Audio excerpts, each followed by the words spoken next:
Pick any wife to give you sons by Christmas." The judge laughed. Then he pointed at the fat woman in the back of the courthouse. But the room went silent when the wild mountain man everyone feared stepped forward and gently took her hand. No one knew why he did it. No one knew the pain she carried, or the secret she was hiding just outside town. Two frightened Paiute children waiting in the cold, counting on her to survive. As church bells echo over the frozen street and the judge's laughter fades, danger closes in. Tracks in the snow don't tell the truth, and someone out there wants the blame to fall on the wrong people. Now this unlikely pair, one mocked for her size, the other feared for his temper, must face a storm of soldiers, bandits, and lies, because a single choice in that courtroom has tied their lives together and put innocent children in the crossfire. When the snow falls hardest and the guns are drawn, will this woman and this mountain man protect their new family or lose everything before Christmas dawns? Drop a comment below and share which part of the world you're tuning in from today. If you enjoy stories like this, don't forget to subscribe for more. Pine Lantern's courthouse loomed against the autumn sky, its wooden walls darkened by the morning mist. Inside, the scent of wood smoke from the pot-bellied stove mingled with the mustiness of old papers and dusty law books. The room buzzed with whispered conversations as townspeople filled the rough-hewn benches, their coats still damp from the morning's frost.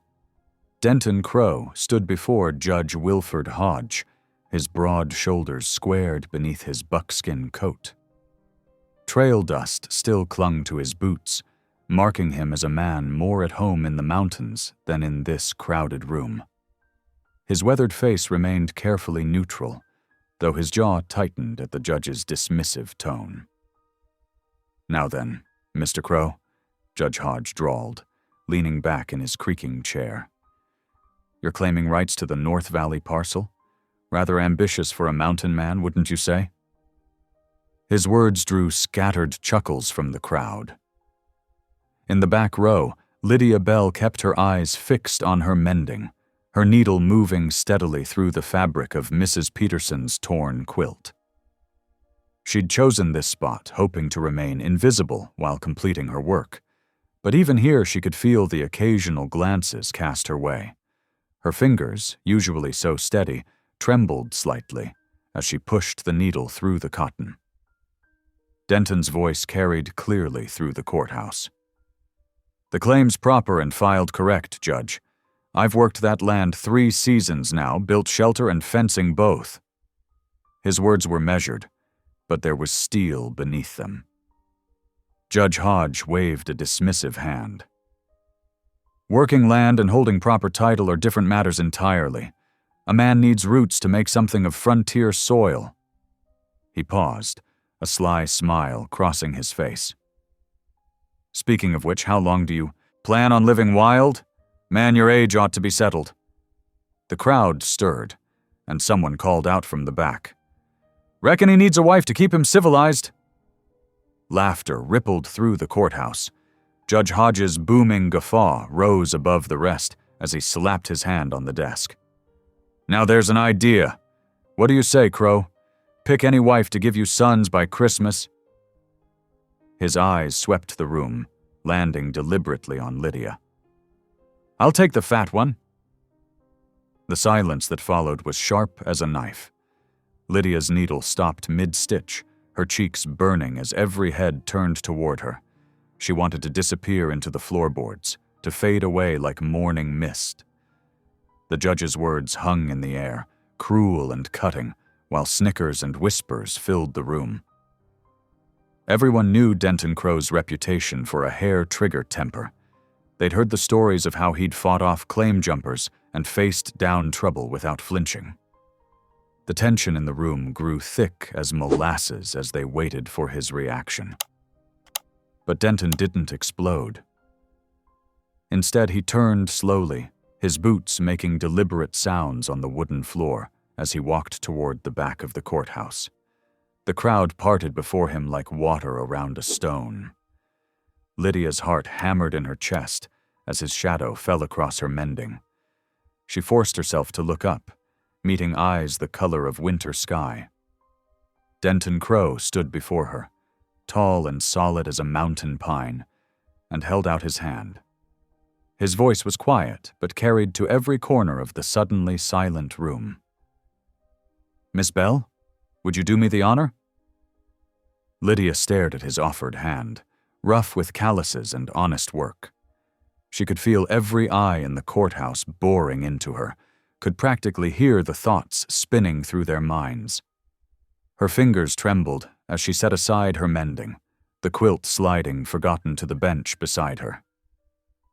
I would, Mr. Crow," she managed to whisper, placing her hand in his. His grip was warm and steady, gentler than she'd expected from a man who lived by trapping and hunting. He helped her to her feet with surprising grace, treating her like something precious instead of the object of mockery she'd always been. Judge Hodges' expression had shifted from amused to puzzled. He clearly hadn't expected this turn of events, hadn't thought his cruel joke would lead to this moment.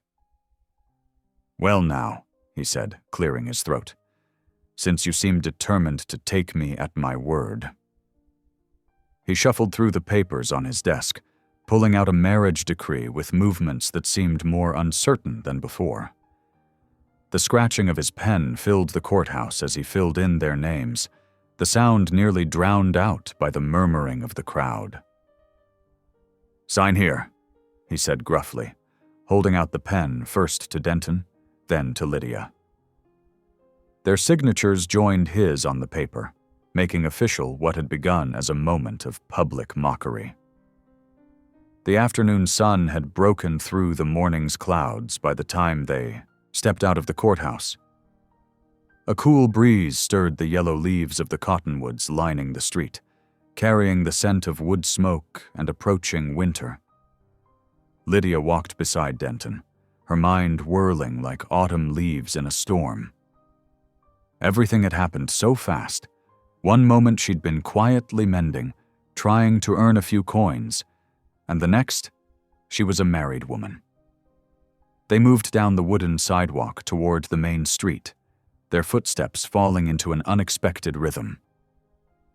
Denton walked beside her with the same quiet presence he'd shown in the courthouse, neither touching her nor speaking, but somehow making her feel protected all the same. "Mr. Crow," she started to say, then stopped, unsure how to continue. "What did you say to a man you'd just married because of a judge's cruel joke? How did you begin to understand such a sudden change in your life?" "Denton," he corrected softly, still looking straight ahead. "Reckon if we're married, you ought to use my given name." A wagon clattered past them on the street, the driver tipping his hat with poorly concealed curiosity. More eyes watched from shop windows and doorways, the news of what had happened in the courthouse already spreading through Pine Lantern like wildfire. They reached the corner where the main street crossed the road leading north out of town. Lydia paused, her hand clutching her mending bag like an anchor in rough seas. The familiar sight of her tiny seamstress shop just down the street seemed to belong to another life now, a life that had ended with the scratch of a pen on paper. The breeze picked up, carrying the first real bite of autumn cold. Lydia shivered slightly, and without a word, Denton shrugged out of his coat and settled it around her shoulders. The leather was warm from his body, carrying the scent of pine and wood smoke. "Thank you," she said softly, meaning both the coat and what he'd done in the courthouse. Standing up to the judge's cruelty by choosing her, of all people, the town seamstress who'd endured years of whispered comments about her size, her unmarried state, her quiet ways. Denton nodded, his expression thoughtful as he looked down at her. "Ain't right what he did in there, making sport of folks that way." His voice was low, meant just for her ears. Reckon we'll sort out the rest as we go along." The simple dignity in his words brought unexpected tears to Lydia's eyes. She blinked them back, unwilling to add to the spectacle they'd already caused. Instead, she straightened her shoulders under his coat, finding strength in his steady presence beside her.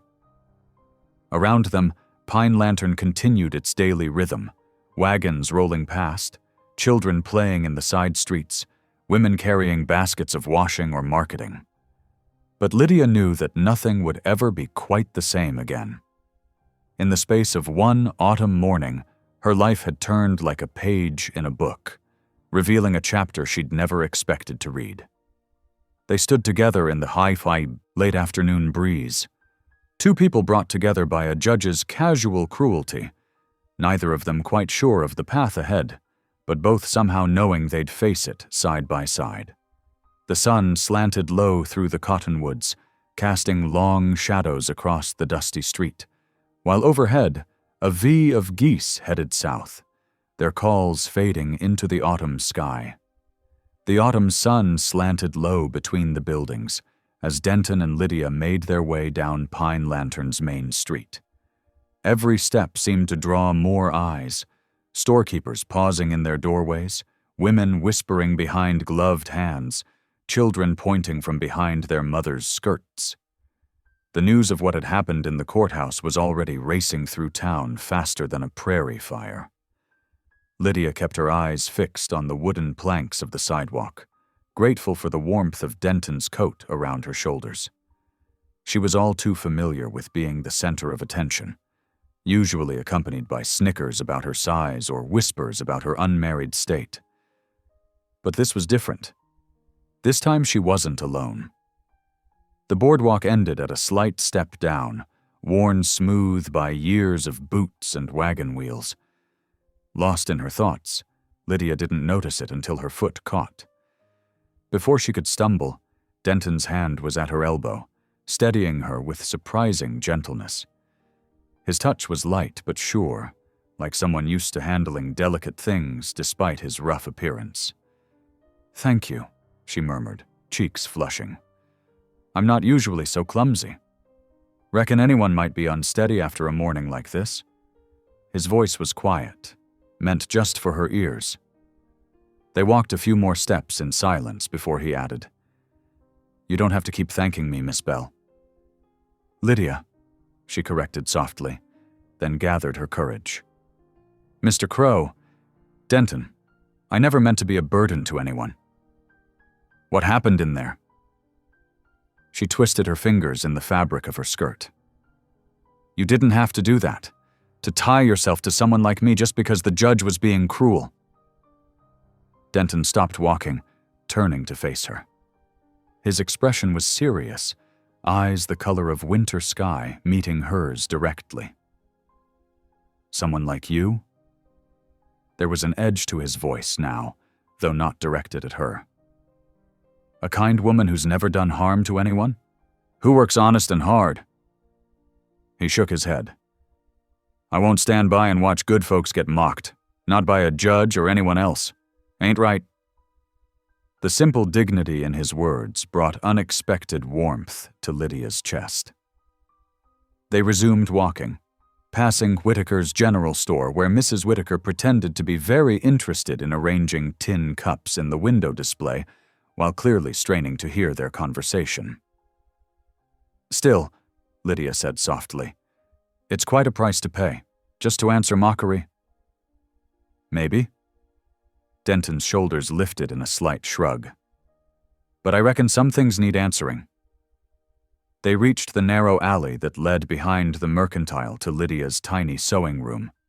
It wasn't much, just a converted storage space with a window and enough room for her work table and sewing machine.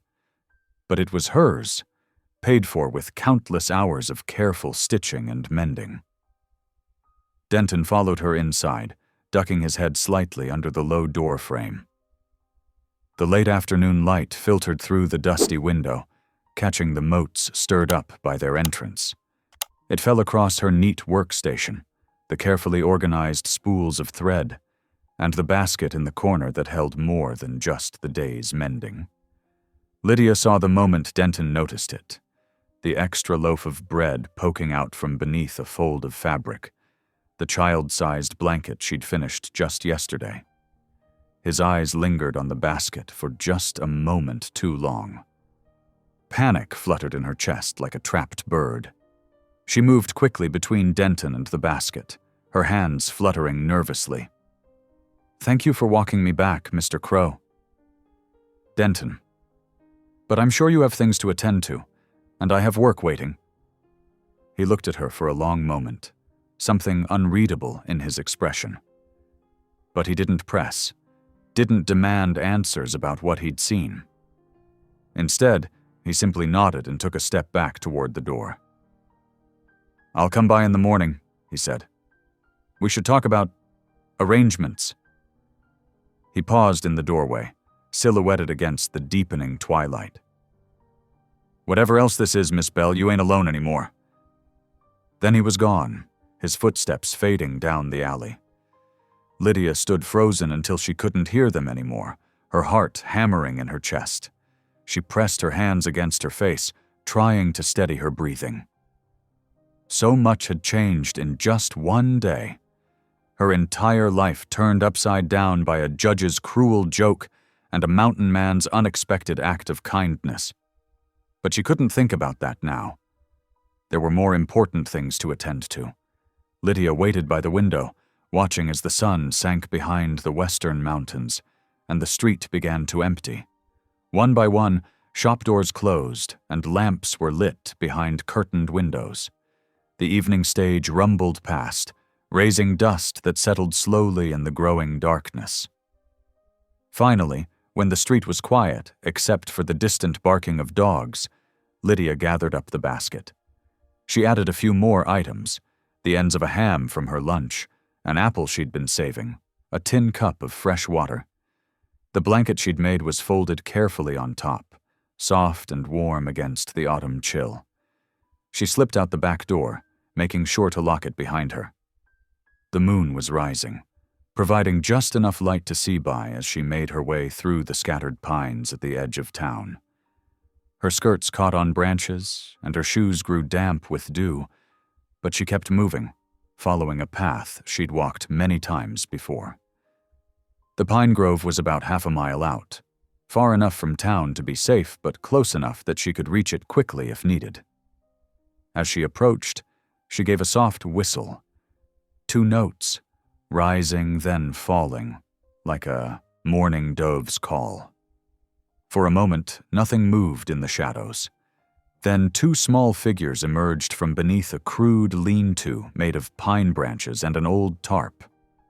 The moonlight caught their faces, a boy of about 9 years old, his expression watchful and serious, and a little girl no more than 6, who pressed close to her brother's side. "Tene," Lydia called softly. "Willow, I brought you something to eat." The children approached cautiously, though there was recognition in their eyes. Tene kept his sister slightly behind him, protective even after these many days of Lydia's visits. But when Lydia held out the basket, they came forward eagerly. Willow's small hands reached for the blanket first, her fingers running over the soft wool. Lydia had worked on it whenever she could spare a moment, choosing the warmest fabric she could afford. "This is for you," she told them, helping to wrap it around both children's shoulders. "To keep you warm at night."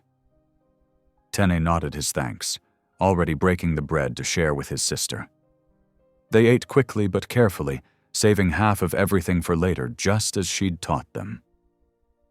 Lydia's heart ached watching them.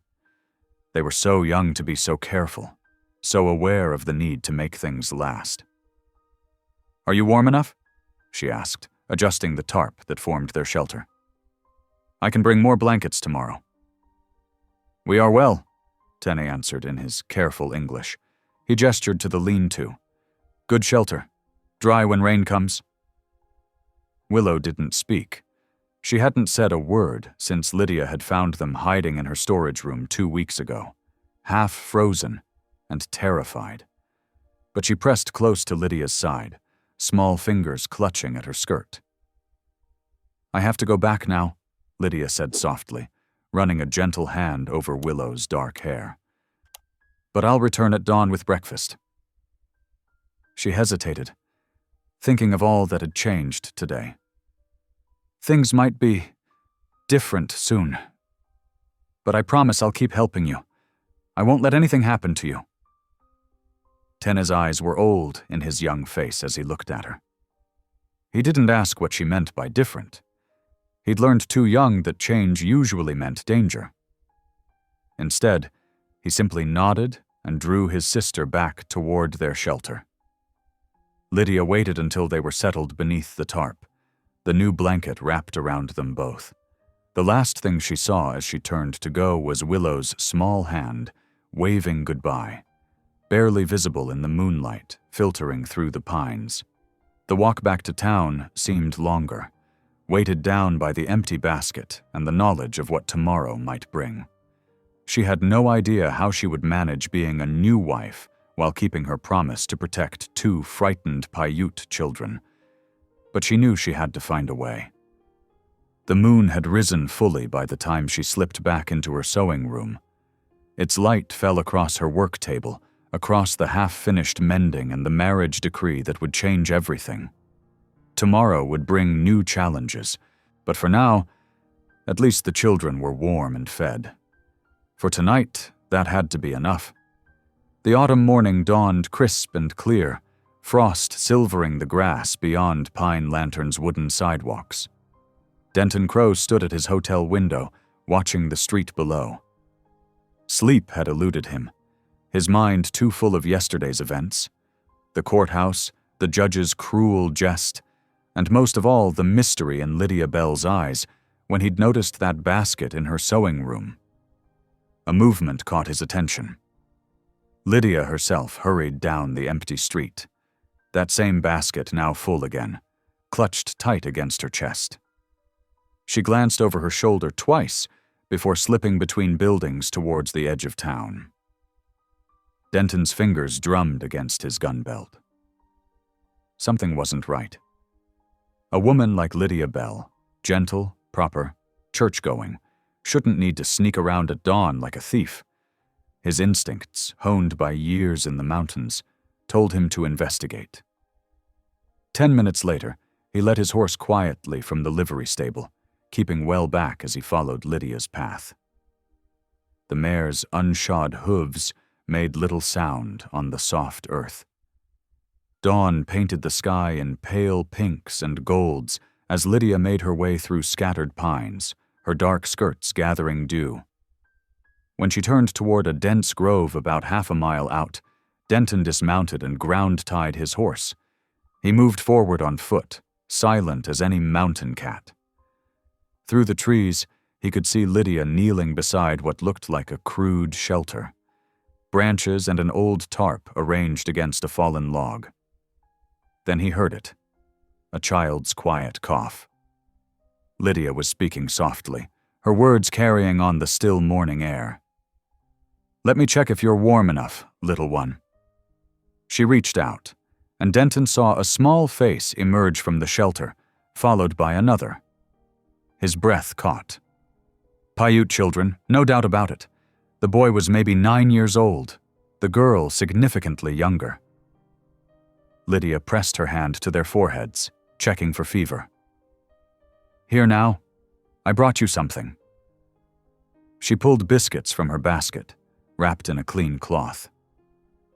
As the children ate, she began to hum quietly. A lullaby Denton half remembered from his own childhood. Something about Jesus loving all the children. He'd seen enough. Deliberately, he stepped on a dry branch, letting it crack beneath his boot. The boy's head snapped up, dark eyes wide with fear. The little girl pressed against Lydia, who immediately spread her arms wide to shield them both. "It's just me, Miss Bell," Denton said quietly, keeping his hands visible as he stepped forward. "Didn't mean to frighten anyone." "Mr. Crow!" Lydia's face had gone pale. "Please, I can explain." but the boy was staring at Denton with dawning recognition. "You," he said in careful English. "You helped Grey Wolf when traders were cruel. 6 moons passed." Denton nodded slowly, remembering the incident. A Paiute trader being cheated by some rough types at the trading post. He'd stepped in, made sure the man got fair payment for his furs. "That's right. Grey Wolf is a good man. You know him?" "My mother's cousin," the boy said. "I am Tane. This is my sister, Willow." The little girl hadn't made a sound, but her grip on Lydia's skirts loosened slightly. Lydia's shoulders sagged with relief, though worry still creased her brow. "I found them 2 weeks ago," she explained, her words tumbling out. "They were hiding in my storeroom, half frozen and terrified. Their family disappeared during a raid. They don't know what happened. They won't trust anyone else, and I couldn't just turn them away, Mr. Crow. I couldn't." Denton moved closer, studying the lean-to with experienced eyes. The children had done well with what they had, but it wouldn't be enough. "Winter storms are coming," he said. "This shelter won't hold against snow and wind." He paused, choosing his next words carefully. "Army patrol came through yesterday. They're looking for missing Indian miners." Lydia's face went even whiter. Her hands trembled as she clutched at her basket. "Oh, God. Oh, no, please. Mr. Crow. Denton. You can't tell them. You don't know what some of those soldiers are like. These children have already lost so much." "Peace, Miss Bell." Denton knelt down so he was at eye level with Tene. "I gave my word to Grey Wolf once. I reckon that extends to his kin. Your secret's safe with me." Relief shone in Lydia's eyes, but worry quickly replaced it. "What are we going to do? They can't stay out here much longer. The nights are getting colder, and that cough of Willow's isn't getting better." Denton stood, already gathering fallen pine branches. "First thing is to strengthen this shelter. Then we'll figure out the rest." He handed some branches to Tene, who took them without hesitation. "Show me how you've been securing these." For the next hour, they worked together to reinforce the lean-to. Denton showed Tene how to weave smaller branches through the larger ones, creating a tighter wall against the wind. Lydia helped where she could, while keeping Willow close and warm. The little girl watched everything with solemn dark eyes, occasionally touching the new blanket Lydia had brought them, as if to make sure it was real. The sun was well up by the time they finished. The shelter was still crude, but it would hold better against the weather. Denton stepped back, studying their work. "It'll do for now," he said. "But we need a better solution before the real cold sets in." Lydia nodded, squeezing Willow's small hand. "I'll come back this evening," she promised the children, "with more food, and maybe some warmer clothes." "We should head back," Denton said quietly. "Town will be waking up proper now. People will notice if you're not in your shop." Tene touched Lydia's arm. "Thank you," he said simply. Then his eyes met Denton's. "Both." Denton led Lydia back toward town, walking his horse while she carried her now empty basket. Neither spoke for several minutes, both lost in thought. Finally, Lydia broke the silence. "I know it's not proper, what I'm doing, harboring them without telling anyone, but I kept thinking about my own little sister, how I'd want someone to help her if she was lost and afraid." "You did right," Denton said firmly. "Proper don't always mean the same thing as right." He glanced at her. "But we're going to need a better plan than hiding them in the woods. Winter's coming fast to these mountains." Lydia nodded, clutching her basket tighter. The morning sun caught the silver threads in her dark hair, and Denton found himself noticing how her worried expression only made her look more determined. More. He pushed the thought away. They had enough complications without adding more. As they reached the edge of town, Denton spoke again. "I'll keep watch for that army patrol, Make sure they don't search too close to the grove. You keep bringing them food and checking on them. And Miss Bell?" He waited until she looked at him. "You ain't alone in this anymore." A small smile touched Lydia's lips, the first real smile he'd seen from her. "Thank you, Mr. Crow. Denton." They parted at the back door of her shop, just as Pine Lantern was coming fully awake. Wagons rattled down the street, and the smell of wood smoke rose from morning fires. To anyone watching, they were just a man and woman starting their day, nothing remarkable about that. But as Denton led his horse back to the stable, he knew everything had changed. He had given his word now, not just to Lydia, but to those children. And Denton Crow had never broken his word. Not to anyone, and certainly not to family. Even if that family was only just beginning to take shape. The morning sun climbed higher as Denton and Lydia walked back toward Pine Lantern. Their footsteps crunched on the frost-covered path, the sound echoing in the crisp autumn air.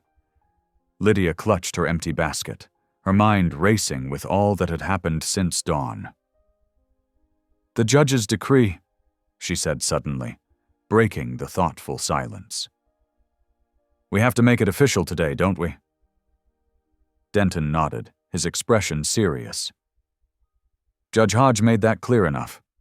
Said we had until sundown." He glanced at her, concern evident in his weathered features. "Unless you've changed your mind about all this?" Lydia shook her head quickly.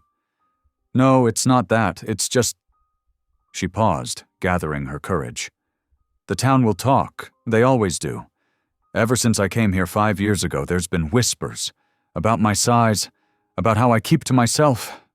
Now this sudden marriage—" Her voice trailed off. "Let them talk," Denton said firmly. "Ain't none of their business why we're marrying." They walked a few more steps before Lydia spoke again, softer this time. "What about you, Mr. Crow? You must have your own concerns about all this." Denton was quiet for so long that Lydia thought he might not answer.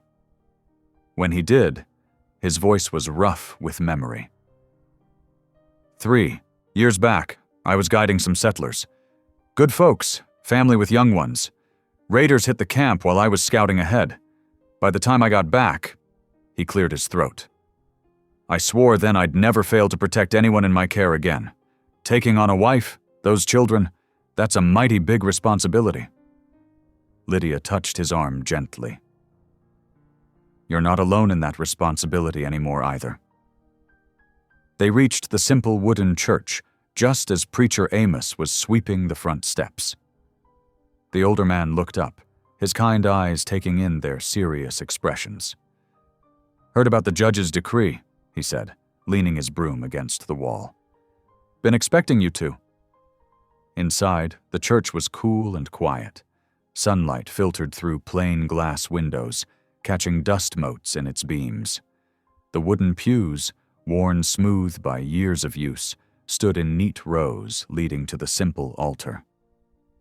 Preacher Amos moved to the front, opening his worn Bible.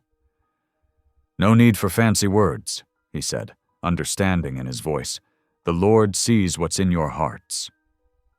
Lydia stood beside Denton before the altar, her hands trembling slightly as Preacher Amos began the ceremony. When her fingers shook too much to hold the simple ring Denton had pulled from his pocket, his larger hands steadied hers, warm and calloused but gentle. I, Denton Crow. I, Lydia Bell. The words were traditional, spoken quietly in the hushed church, but they carried weight. A promise of protection, of partnership, of shared purpose. When Preacher Amos pronounced them man and wife, Denton surprised Lydia by lifting her hand and pressing a soft kiss to her knuckles. The gesture was so unexpected, so tender, that tears sprang to her eyes. The Lord bless and keep you both, Preacher Amos said softly, closing his Bible. And whatever burdens you carry, may he give you strength to bear them together. Outside, the day had warmed considerably. Denton helped Lydia down the church steps, then said, "Wait here. I'll fetch a wagon for your things." While he was gone, Lydia stood in the church's shadow, twisting her new ring with nervous fingers. Marriage. She was married. The thought seemed impossible, yet here she was. Denton returned quickly with a borrowed wagon. They drove the short distance to the mercantile, where Lydia's tiny sewing room waited behind the store. Inside, she looked around at her few possessions: the small bed, the sewing machine, boxes of fabric and thread, her mother's quilt, a few well-worn books. "Won't take long to pack," she said, trying to sound cheerful. She began gathering her things, carefully wrapping her sewing machine in a quilt. While Denton carried the heavier items to the wagon, Lydia slipped into her storeroom, quickly filling a basket with extra food: bread, dried meat, apples, and a jar of honey she'd been saving. "For the children," she explained when she emerged. "I need to check on them before dark. They'll be wondering why I didn't come back at noon like usual." Denton nodded. "I'll come with you. 2 sets of eyes are better than 1, especially with that army patrol about." They finished loading the wagon, then drove carefully toward the pine grove, taking a roundabout route to avoid being followed. The sun was lowering toward the mountains when they reached the children's hiding place. Tene emerged from the shelter as soon as he heard them, relief evident on his young face. Little Willow followed, clutching the blanket Lydia had brought that morning. "We brought you more food," Lydia said, kneeling to hug them both. "And look, honey for your bread. That'll help with Willow's cough." While Lydia helped the children eat, Denton checked the reinforced shelter, adding a few more branches where needed. The air was growing colder as the sun sank lower, and he could smell snow on the wind. "Miss Lydia," he said quietly, drawing her aside. "My cabin's about 3 miles out of town, up near Cottonwood Creek. It's not much, but it's solid built, with a good root cellar where 2 small folk could hide if needed. If we moved them there before winter hits proper." Lydia's eyes widened. "You'd do that? Take them in?" "We'd take them in," he corrected gently. "Being as we're married now, it's your home too." Lydia looked back at the children, watching Willow carefully lick honey from a piece of bread, while Tene tried to keep the blanket wrapped around them both. The lean-to suddenly seemed terribly fragile against the gathering dusk. "Yes," she said finally. "Yes, you're right. But how will we move them without being seen?" "Leave that to me," Denton said. "I know these mountains better than most. We'll find a way." They made sure the children had enough supplies for the night, then reluctantly prepared to leave. Lydia hugged them both again, promising to return the next day. Tene's quiet "thank you" followed them as they walked back to the wagon. The return journey to town was silent, both lost in thought as the first stars appeared above the mountains. Lanterns were being lit in Pine Lantern's windows, their warm glow spilling onto the dusty street. Denton guided the horses carefully, aware of Lydia sitting beside him on the wagon bench, her shoulder occasionally brushing his as they drove. At last, she spoke. "I never thought I'd marry," she admitted softly. "Certainly never thought I'd find someone who'd understand about helping those children." "Life has a way of surprising folks," Denton replied, "sometimes for the better." A lantern swung from a hook on the mercantile's porch, casting flickering light across their faces as they passed. In its glow, Lydia saw something in Denton's expression. Not quite a smile, but a softening around his eyes that made her own heart ease. Whatever came next, she wasn't facing it alone anymore. Neither of them were. The wagon rolled on through the gathering dusk, carrying them toward a future neither had imagined that morning, but one they had chosen together, built on trust and the shared desire to protect those who needed them most. Dawn broke cold and clear over Pine Lantern, frost glittering on the wagon seat as Denton loaded the last of their supplies. He checked the horses' harnesses one final time, his breath visible in the morning air. Lydia emerged from the mercantile carrying a box of dried goods, her shawl pulled tight against the chill. "That's the last of my stores," she said, watching as Denton secured it beneath the wagon's canvas cover. "I've packed extra blankets and warm clothing for the children." Denton nodded, helping her up onto the wagon seat. "We'll need to fetch them before the town wakes proper. Trail ahead's rough.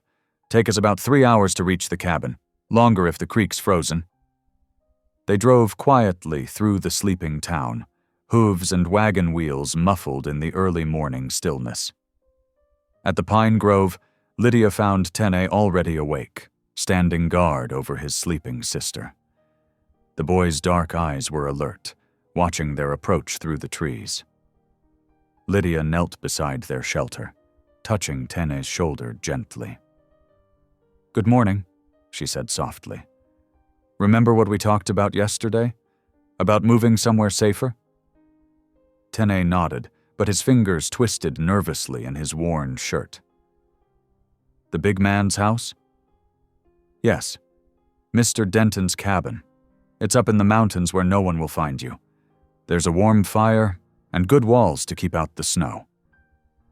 Lydia smiled encouragingly. "Will you help me wake your sister?" Willow stirred as Tene touched her arm, blinking sleepily in the gray morning light. When she saw Lydia, she reached up with both arms, wanting to be held. Lydia gathered her close, feeling the child's slight weight against her chest. "There now," she soothed. "We're going on a little journey today. You and Tene will ride in the wagon, all cozy under the blankets." Denton approached slowly, keeping his movements careful and deliberate. "Morning," he said quietly to Tene. "Reckon you might want to bring that tarp along? Makes a good windbreak." Tene studied him for a moment, then nodded. While the boy gathered their few possessions, Denton helped Lydia carry Willow to the wagon. He lifted first the little girl, then Tene into the bed, showing them how to nestle down among the supplies where they wouldn't be seen from the road. "Here now," Lydia said, tucking thick wool blankets around them both. "Try to rest if you can. It's a long ride." The sun was just clearing the eastern mountains as they started up the trail, the wagon creaking softly as it climbed. They passed the last scattered ranches on the outskirts of town, frost-covered fields empty in the early light. A pair of magpies swooped overhead, their harsh calls echoing across the valley. As they traveled, Lydia turned often to check on the children. She began teaching them simple English words, pointing to things they passed. Tree, rock, bird, sky. Willow repeated them in a whisper, while Tene listened, intently, sometimes offering the Paiute word in return. "Snow coming?" Denton said after about an hour, nodding toward heavy clouds gathering over the peaks. "See how the birds are flying low? They know it's coming too." They crossed 3 frozen creek beds, the wagon jolting over rocks where summer water would flow. Denton pointed out landmarks as they went. A lightning-struck pine that marked a turn in the trail, a red rock formation shaped like a bear's head, a meadow where elk gathered in spring. "That's Cottonwood Creek below," he said as they rounded a bend. "Cabins just up ahead, built in a protected hollow. Good water source, plenty of game, and the army patrols rarely come this high." The sun was lowering towards the mountains when they finally reached the cabin. Lydia's first sight of it made her catch her breath, not from its beauty, but from its stark solitude. The log structure stood sturdy against the mountainside, with a stone chimney and a small covered porch. But it showed every sign of housing just one person for many years. Worn paths led to the woodpile and creek. A single chair sat by the door, tools hung precisely on the outer wall. Denton helped her down from the wagon, then lifted the children out. Tene immediately pressed close to Lydia's side, while Willow clung to her skirts, thumb in her mouth as she stared at their new home. "It ain't much," Denton said gruffly, leading them to the door. "Been meaning to do more with it, but—" He shrugged, pushing the door open. Inside, the cabin was cold and dusty, but well-built. A stone fireplace dominated one wall, with a cooking hearth and iron pots. A narrow bed stood in one corner, a rough table and chairs in another. Shelves lined the walls, holding supplies, ammunition, and a few battered books. Everything was organized with military precision, but the space felt empty, unlived in despite its occupant. "I'll get a fire going," Denton said, moving to the hearth. "Root cellars through that trap door if anyone comes calling unexpected. Plenty of room to hide down there." While he worked with the kindling, Lydia began unpacking their supplies, trying to imagine how to make this sparse place into a home. She found her cooking pans and started preparing a simple supper of beans and cornbread, grateful she'd packed her mother's cast-iron skillet. Without being asked, Tene slipped outside and began gathering more firewood, stacking it neatly by the door. The boy's quiet competence made Lydia's heart ache. Too young to carry such responsibility, yet doing it without complaint. Willow stayed close to Lydia, watching wide-eyed as the cabin slowly warmed. When the food was ready, they ate together at the table, the children using the tin plates Lydia had packed. The meal was simple but filling, and Lydia noticed how Denton made sure the children had extra portions. After supper, Lydia created comfortable bedrolls for Tene and Willow near the hearth, using quilts and blankets to make a soft nest. The children were exhausted from the journey and the excitement of the day. Willow fell asleep almost immediately, curled against her brother's side while Lydia hummed softly. Denton stepped outside once the children were settled, letting the cabin door close quietly behind him. The night air was crisp and sharp with coming snow. He stood on the porch, listening to the wind in the pines and the distant cry of an owl. Looking up at the stars, he remembered all the nights he'd spent here alone, finding peace in the solitude. Now, through the cabin's single window, he could see lamplight and shadows moving as Lydia tidied up their supper things. He heard her voice, soft and gentle, answering some quiet question from Ten. A family.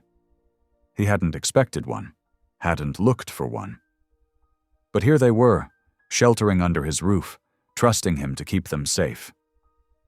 The responsibility settled over his shoulders like a familiar weight. Not a burden, but a purpose. The wind shifted, bringing the scent of snow. Denton studied the clouds gathering over the peaks, knowing the first storm of winter was coming. But for the first time in years, he didn't face it alone. Dawn crept over the mountain peaks, painting the cabin windows with pale golden light. Lydia stood in the main room, hands on her hips, surveying the dusty surfaces and cobwebbed corners. The children still slept peacefully by the hearth, Willow curled against her brother's side beneath warm blankets. The cabin had good bones, she decided. Solid walls, a tight roof, and clean lines spoke of careful craftsmanship. But years of bachelor living had left their mark. Dust lay thick on the windowsills, and the wooden floors needed a thorough scrubbing. Denton appeared in the doorway, a steaming cup of coffee in his weathered hands. "Reckon you're planning a full day's work," he said quietly, noting her determined expression. "This place needs a woman's touch," Lydia replied, keeping her voice low to avoid waking the children. "Do you have any rags I might use for cleaning?" He nodded toward a chest in the corner. "Got some old shirts too worn to mend. Might serve your purpose." "Much obliged." She gathered the fabric, then paused. "Would the children be safe gathering pine cones while I clean? We'll need them for starting fires." "Safe enough. I'll be chopping wood in the shed nearby, keeping watch. Denton took a final sip of coffee and set the cup aside. Best get to it before that snow rolls in. As if on cue, Tene stirred, his dark eyes opening alert and watchful. Willow followed moments later, thumb finding its way to her mouth as she blinked at the morning light. Lydia knelt beside them, smoothing Willow's sleep-tangled hair. Good morning, little ones. Would you like to help me today? We need pine cones for our fires. Tene nodded seriously, already protective of his new role in the household. He helped Willow to her feet, speaking soft words in Paiute that made her smile. Thodor, morning settled into steady work rhythms. From inside, Lydia could hear Denton's axe striking wood in regular beats. Through the window, she watched the children moving between the trees, their small hands filling baskets with fallen pine cones. The familiar motions of cleaning calmed her racing thoughts.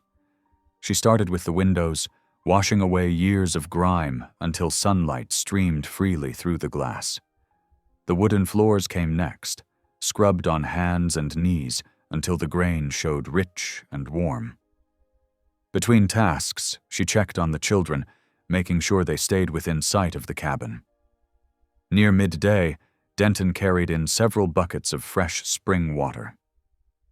Getting colder out there, he reported, setting them near the hearth. Might want to call the young ones in soon. Lydia nodded, hanging bundles of dried sage and lavender from the rafters. The herbs would freshen the air and ward off moths from their winter clothes. I'll start some stew. There's a rabbit you caught yesterday that needs using. When Tene and Willow came in, their cheeks were pink from the mountain air. They watched curiously as Lydia showed them how to peel carrots and potatoes for the stew. Like this, she demonstrated, careful strokes removing the skins in long spirals. Would you like to try, Willow? The little girl nodded eagerly, though her small hands struggled with the unfamiliar motion. Tene helped steady the vegetables for his sister, his movements careful and precise. While the stew simmered, Tene approached Denton, who sat mending a piece of harness near the fire. Many bad men in these mountains? The boy asked suddenly, his voice carrying an edge of worry. Denton set aside his work, giving the question his full attention. Some, he answered honestly, but none that'll get near this cabin while I'm breathing. Soldiers come looking? Army patrols stick to lower valleys. Too much work coming this high, especially in winter. Denton's eyes met Ten's steadily. I know you've got reason to mistrust white men. Can't blame you there.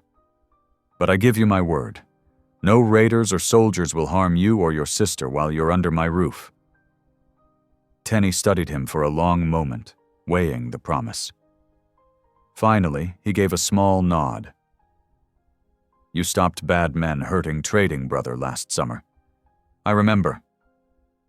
That's right. Denton picked up the harness again. Man's word should mean something. Mine does.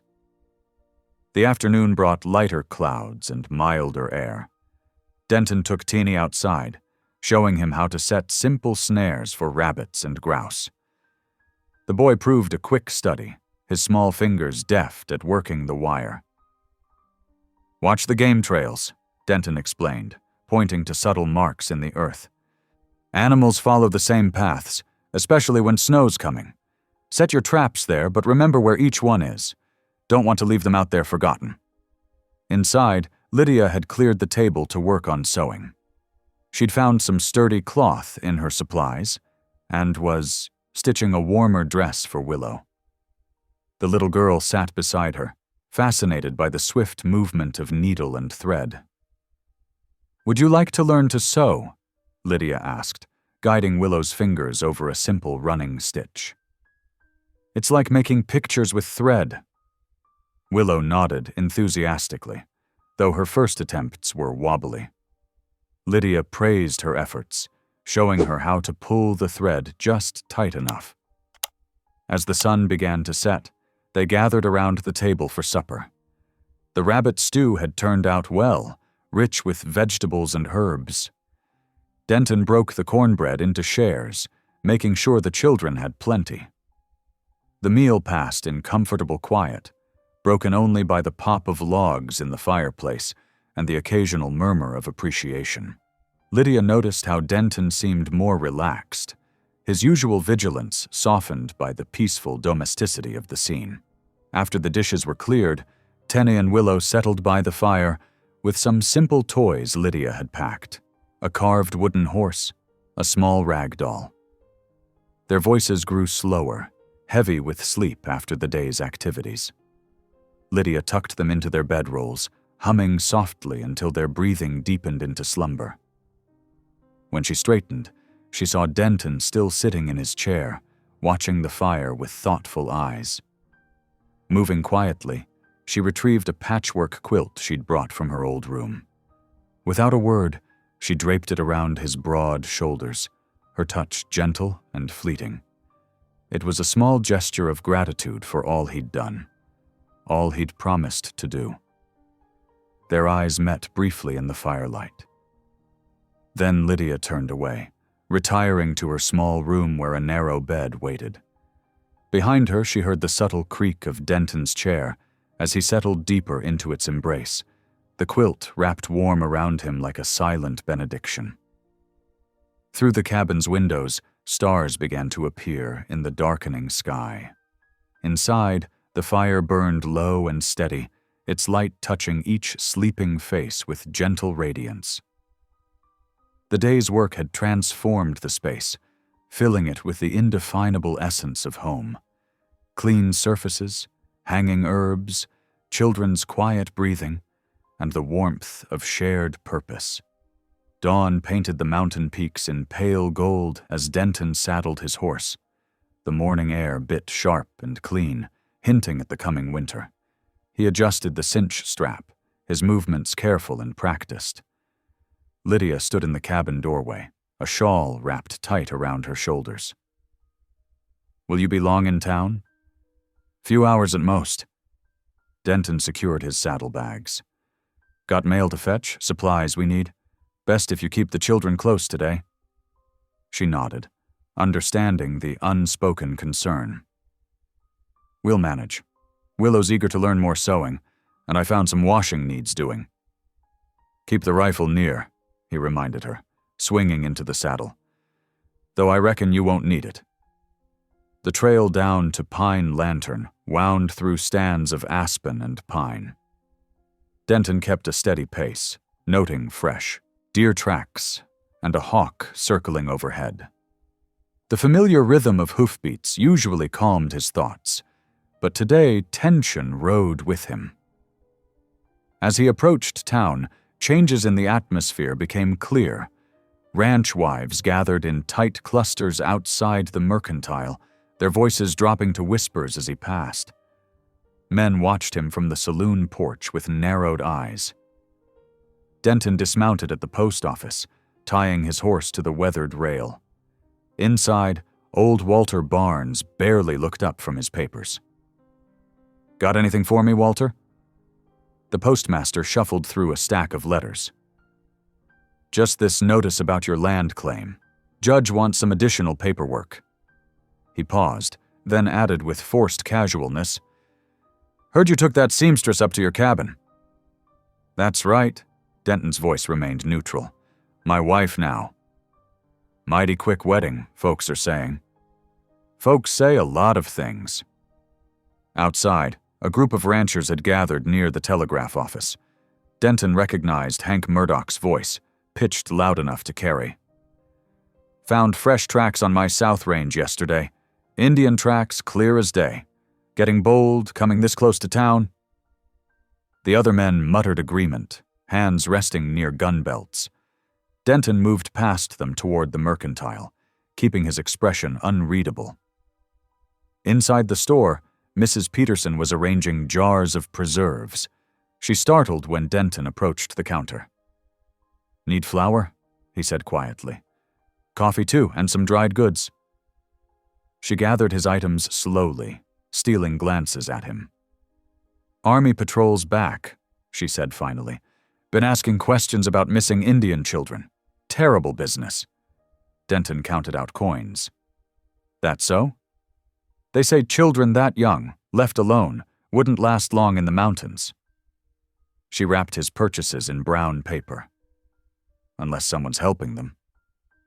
Before Denton could respond, boot steps sounded on the boardwalk. 2 soldiers entered, dust coating their blue uniforms. The taller one, wearing sergeant's stripes, studied Denton with sharp eyes. "Well now, if it ain't Denton Crow." The sergeant stepped closer. "Remember me? Fort Bridger, 2 summers back. You were guiding for that survey crew." "I recall." Denton gathered his supplies, movements unhurried. "Heard you've settled in these parts. Got yourself hitched too." The sergeant smiled, but it didn't reach his eyes. "Funny timing, way I see it. Right when we're looking for those missing Paiute young ones." "Nothing funny about marriage?" Denton met his gaze steadily. "If you'll excuse me." The sergeant didn't move. "You still do much trading with the Indians, Crow? Still speak their language some?" "Not lately." "That right?" The sergeant's voice hardened. "Because I seem to remember you being mighty friendly with them. Even took their side in that dispute at the fort." "Just kept the peace," Denton said. "Nothing more." "Well, you hear anything about these missing children, you'll let us know." It wasn't a request. "Army takes these matters serious, real serious." Denton nodded once and stepped around them, supplies tucked under his arm. Outside, he secured everything in his saddlebags, aware of being watched from several directions. Meanwhile, back at the cabin, Lydia had spent the morning making the most of the quiet hours. She'd heated water for washing, showing Willow how to scrub clothes clean on the washboard while Tene carried in more firewood. "Like this?" Willow asked, her small hands copying Lydia's movements on a worn shirt. "That's right, sweetheart." Lydia smiled at the girl's concentration. "Nice and gentle, so the fabric doesn't tear." After hanging the wet clothes to dry near the fire, Lydia settled at the table with her sewing basket. Willow climbed onto the bench beside her, eyes bright with interest. "Today we'll learn a simple stitch," Lydia explained, threading a needle with bright red yarn. "See how the thread goes up and down, like a little path?" Willow's first attempts were crooked, but her face glowed with pride when Lydia praised her progress. They worked together through the afternoon, the quiet punctuated by Teen's footsteps as he moved between cabin and woodpile. The sun was low when they heard hoofbeats approaching. Tina tensed, but Lydia recognized Denton's particular rhythm and nodded reassurance. Denton looked troubled as he carried in the supplies. He waited until the children were occupied with their evening chores before speaking quietly to Lydia. "Best keep them away from town for now," he warned, voice low. "Army's asking questions. Got some folk mighty stirred up about Indian signs." Lydia's hands stilled on the dish she was drying. "Did anyone suspect?" "Can't say for certain." He rubbed his jaw. "That sergeant, though, he remembers me from before. Knows I've dealt fair with the Paiute." "I'm sorry," Lydia whispered. "I never meant to bring trouble to your door." Denton shook his head. "You did right by these little ones. We'll weather whatever comes." After supper, while the children cleared the table, Denton suggested they step outside. The evening air had turned sharp with frost, stars pricking bright holes in the darkening sky. Lydia pulled her shawl closer, watching her breath cloud in the cold. "I keep thinking about what might happen if they're found. The army would take them, wouldn't they?" "Not while I'm breathing," Denton said quietly. "Made a promise to protect this family, mean to keep it." "But you could lose everything. Your land, your freedom." Lydia's voice shook slightly. "It's not fair, asking you to risk so much. Ain't about fair." Denton turned to face her. "It's about what's right. Those children need us, and you—" He paused, choosing his words carefully.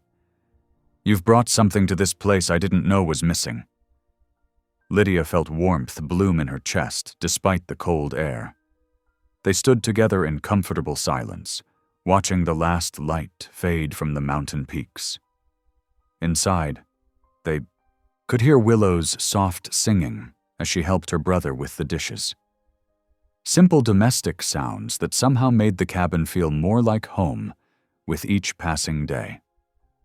When they returned inside, Denton lit his lantern and placed it deliberately in the window, its gentle glow a beacon in the gathering dark.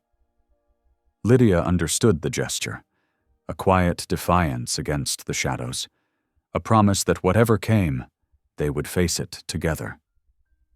The children were settling into their bedrolls by the fire, Willow clutching the rag doll Lydia had helped her make that afternoon. Tene kept his small knife close, but his eyes were growing heavy with sleep. Lydia tucked the quilts around them, humming softly. When she straightened, she found Denton watching them all with an expression that made her heart ache, protective and fierce and somehow tender all at once. The lantern light danced across the cabin walls, touching each face with its warm radiance.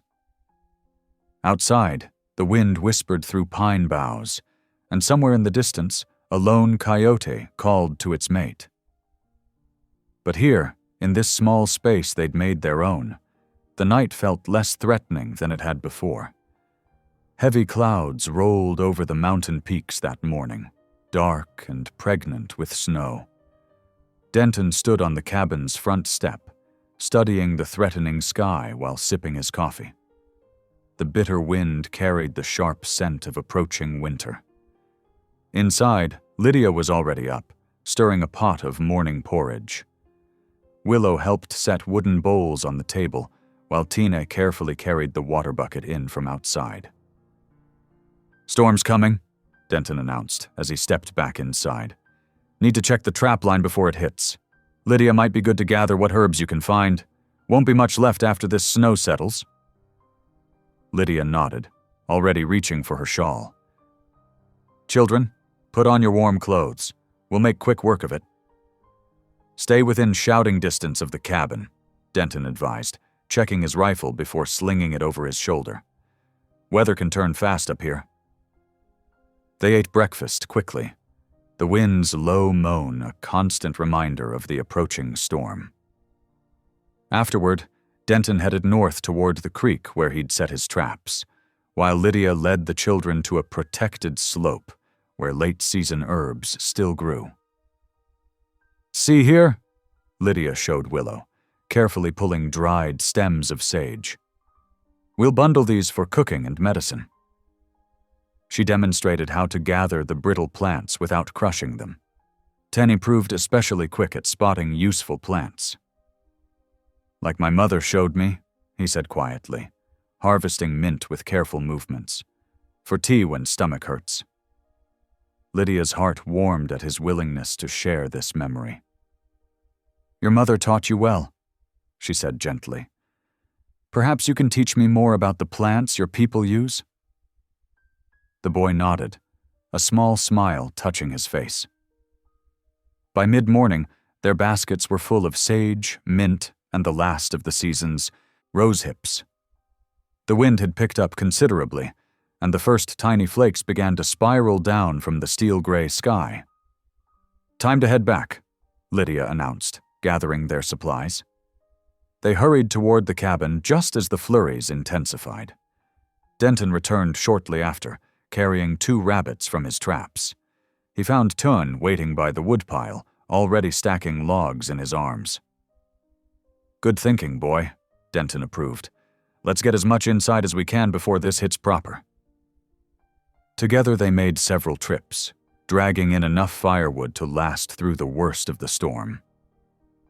Lydia and Willow worked inside, hanging herbs to dry from the ceiling beams and securing quilts over the windows, where cold air seeped through.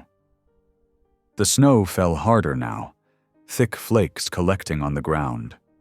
Wind rattled the shutters and whistled through tiny gaps in the walls. Lydia stirred up the fire and began preparing an early supper, knowing they might need the extra warmth through the long night ahead. "Smells good," Denton commented, stomping snow from his boots after the last wood run. He helped Ten shake the white powder from his coat, noting how the boy no longer flinched at his touch. They gathered around the table as the storm intensified outside. Lydia had made a hearty stew from the rabbit meat, adding dried vegetables and herbs. The warm food and close quarters created a cozy atmosphere despite the weather's fury. "Reminds me of winters when I was young," Denton said, surprising them all by breaking his usual silence. "My pa had a cabin not unlike this one, up in Montana Territory." The children looked up with interest. Even Lydia paused in her cooking, drawn by this rare glimpse into his past. "Was just about your age, Tanny, when the worst storm I'd ever seen hit. Snow so deep it covered the windows." Denton's voice grew soft with memory. "Pa had us all sleep near the hearth that night, told stories till the wind didn't seem so fearsome anymore." "What kind of stories?" Willow asked, scooting her chair closer. "Oh, all sorts. About the stars, about animals clever enough to survive the winter." He glanced at Tene. "About how different peoples learn to live on this land, respect it and each other." Tene's dark eyes studied Denton thoughtfully. "Our elders tell stories in winter too. Say it's when the land rests, time for teaching." "Your elders are wise," Denton nodded. "Reckon every people has something to teach, if others would only listen." The wind howled particularly fierce just then, making Willow jump. Lydia reached over to squeeze her hand reassuringly. "Why don't I tell you about the time my pa and I tracked a mother bear and her cubs?" Denton offered. "Learned some important lessons that day." The children leaned forward eagerly as Denton described following the bear tracks through spring mud, his father teaching him to read the signs of their passage. He told how they finally found the bears feeding on berries, and instead of hunting them, his father made him watch and learn their ways. "Everything has its purpose," Denton quoted his father's words. "Even the creatures some folks fear. You just got to understand them." Lydia noticed how the children had relaxed despite the storm's fury, drawn into the story's gentle lessons. Even Tene's usual watchfulness had softened as he listened to Denton's low, steady voice. After supper, while the wind continued to rage outside, they stayed close to the fire. Lydia brought out her mending basket, and Willow practiced the stitches she'd learned. Tene helped Denton clean his rifle, paying careful attention to each step. The evening passed peacefully despite the storm's violence. When the children finally began to yawn, Lydia tucked them into their bedrolls near the hearth, adding an extra quilt against the cold. Once their breathing had settled into sleep, Lydia joined Denton by the window. He stood watching the swirling snow, rifle close at hand but not yet needed.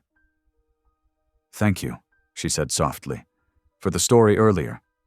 It helped them feel safer." "Seemed right," he replied. "Boy's starting to trust a bit more. Needs to know not all white men mean harm." Lydia wrapped her shawl tighter, watching the snow pile against the door. "I never thought I'd feel safe again, after finding them, knowing what could happen." She paused, choosing her words carefully. "But here, with you, I do feel safe. We all do." Denton turned to look at her, something warm and protective in his gaze. Without speaking, he moved to check her lamp, making sure it was full of oil. Then he added wood to the fire and adjusted the quilts in the hallway to block any draft that might reach her room. The storm raged on outside, snow now halfway up the door. Denton took up his position near the window, rifle ready but resting loose in his hands. He had no wish to use it, but the weapon's presence was a comfort against whatever threats the night might bring. Lydia lingered a moment longer, watching him. The lamplight cast his shadow large against the wall, a guardian figure standing between her family and harm. With a quiet good night, she retired to her room, leaving the door slightly ajar. The cabin creaked and settled in the storm's grip. Near the fire, the children slept peacefully, Willow's rag doll clutched tight in her arms, Teen's small hand resting on his sister's shoulder. Outside, snow continued to fall in the darkness, but inside their shelter, all was warm and still. Denton maintained his vigil, watching the white world through the window. His rifle waited unused but ready, a last resort he prayed would never be needed. The lamp burned steady on the sill, its light a beacon of hope and home in the wild mountain night. Morning light filtered through frost-covered windows, casting pale shadows across the cabin floor. The storm had passed during the night, leaving behind a pristine blanket of white that stretched as far as the eye could see. Denton pulled on his heavy coat and stepped outside to check their surroundings, his boots crunching in the fresh powder. The air was sharp and clean, carrying that special stillness that follows a heavy snow. He circled the cabin, checking the woodpile and ensuring no drifts blocked the chimney. Near the edge of the clearing, something caught his eye. Tracks, fresh ones made after the storm. Denton knelt to examine them more closely. These weren't deer prints or the familiar pattern of wolf packs. These were human footprints, and they definitely hadn't been made by anyone from the cabin. His jaw tightened as he followed their path with his eyes. They curved around the edge of the property, as if someone had been watching them. Back inside, he found Lydia stirring porridge over the fire. "Need to check on the Parsons place," he said quietly, not wanting to alarm the children who were still sleeping. "Saw some tracks that don't sit right with me." Lydia's spoon paused mid-stir. "Be careful," she whispered, understanding in her eyes. Denton saddled his horse quickly, checking his rifle was loaded before mounting up. The Parsons homestead lay about 2 miles east, the closest neighbors they had. As he rode, he studied the landscape carefully, noting more tracks in the fresh snow, multiple sets now, all heading in the same direction. The first sign something was wrong came from the smoke, or rather the lack of it. No chimney smoke rose from the Parsons cabin, strange for such a cold morning. As Denton approached, his horse's ears pricked forward, sensing tension in the air. The cabin door hung open, swinging slightly in the morning breeze. Scattered hay and broken fence posts told of a struggle. Denton dismounted carefully, rifle ready, and approached the building. "Hello, the house," he called out. "Jim, Sarah, it's Denton Crow." A shuffling sound came from inside, followed by a weak voice. "Denton? That really you?" Jim Parsons appeared in the doorway, sporting a nasty gash on his forehead. His wife, Sarah, stood behind him, clutching their young son, Tommy, close. Their faces were pale with fear and lack of sleep. "Indians hit us last night," Jim said, his voice shaking. "During the storm. Took our winter stores, most of our ammunition. Would have taken worse if we hadn't barricaded the back room." Denton stepped inside, taking in the scene. Overturned furniture, scattered belongings, marks of violence. But something wasn't adding up. He'd traded with Paiute bands for years, knew their raid patterns. This felt different. "Show me where they came in," he requested, following Jim around the cabin's perimeter. The tracks here were clearer, and Denton's suspicions grew stronger. These weren't moccasin prints, they were boot marks, poorly disguised. And the raiding pattern was all wrong. Paiute warriors would never have left such obvious signs, nor would they have ignored the horses in the barn. "Jim," Denton said carefully, "I don't think these were Indians." "What do you mean? We heard their war cries, saw their paint." "Look here." Denton pointed to a distinct heel mark in the snow. "That's a cavalry boot print, or I've never seen one. And here," he indicated a broken branch. "They came in from the west, didn't even try to hide their approach. No Paiute war party would make mistakes like that." Sarah Parsons stepped closer, wrapping her shawl tighter. "But why would white men pretend to be Indians? What's the purpose?" Denton straightened up, his expression grim. "Someone wants trouble stirred up. Someone who profits from fear and finger-pointing." He helped Jim patch up the door as best they could, then gave them some of his own ammunition. "Bar your windows tonight. And Jim, if anyone asks, tell them you're not sure who hit you. Safer that way." The ride back to his own cabin seemed longer, weight of worry settling on his shoulders. He found Lydia inside, sitting at the table with Tene and Willow. She had drawn letters in the flour dust scattered on the table's surface, teaching them their shapes. "See? This makes the sound ba," she was saying as Willow traced the letter with her finger. "Like in bear and bird." Tene looked up as Denton entered, instantly alert to his troubled expression. The boy had learned to read faces long before letters. "Lydia," Denton said softly. "Need to speak with you a moment." They stepped into the back room while the children continued their lesson. Denton kept his voice low as he explained what he'd found: the false tracks, the staged raid, the growing certainty that someone was deliberately stoking hatred against the Paiute people. Lydia's face paled. "The children, we'll protect them," Denton assured her. "But we need to be ready. These men, whoever they are, they're organized, professional. This isn't just random trouble." Throughout the afternoon, Denton worked to reinforce their defenses. He added extra boards to the door, checked and double-checked the window shutters. His revolver never left his hip, and he kept his rifle within easy reach. Inside, Lydia maintained a calm presence for the children's sake, but her hand stayed busy with practical preparations.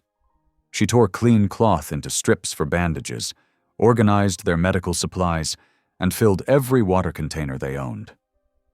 As evening approached, she heated water for tea, adding extra mint leaves, good for settling nervous stomachs, as Tena had shown her. The boy helped her, watching her movements carefully while Willow dozed by the fire, worn out from her reading lessons. Denton stood at the window, watching the sun sink behind the mountains. The snow had begun to melt in patches, revealing dark earth beneath, like the truth emerging from beneath false appearances. His thoughts turned to the tracks he'd seen, the deliberate deception behind them. Someone wanted the Paiute blamed for violence they didn't commit. Someone was willing to attack innocent families, destroy peace. All for some hidden purpose. The question was, why? What did they hope to gain from such chaos? The fire crackled in the hearth, casting warm light across the cabin's interior. Lydia finished rolling the last of the bandages, stacking them neatly in her sewing basket. She glanced at Denton's tense posture by the window, understanding the weight of responsibility he carried. Tene moved quietly to stand beside Denton, his young face serious in the fading light. "Bad men coming?" he asked simply. Denton looked down at the boy, seeing not fear in his eyes, but a determination beyond his years. "Maybe," he answered honestly, "but they won't find us easy prey." The boy nodded, then returned to his sister, adjusting her blanket with gentle hands. Lydia watched the interaction, her heart aching for these children who had already seen too much hardship. Night settled fully over the mountain, stars appearing one by one in the clear sky. Denton checked his revolver one final time, before settling into his chair by the fire. The weapon was a comfortable weight at his side, though he hoped he wouldn't need to use it. Lydia brought him a cup of coffee, strong and hot. "The children are asleep," she said softly, sinking into the chair opposite him.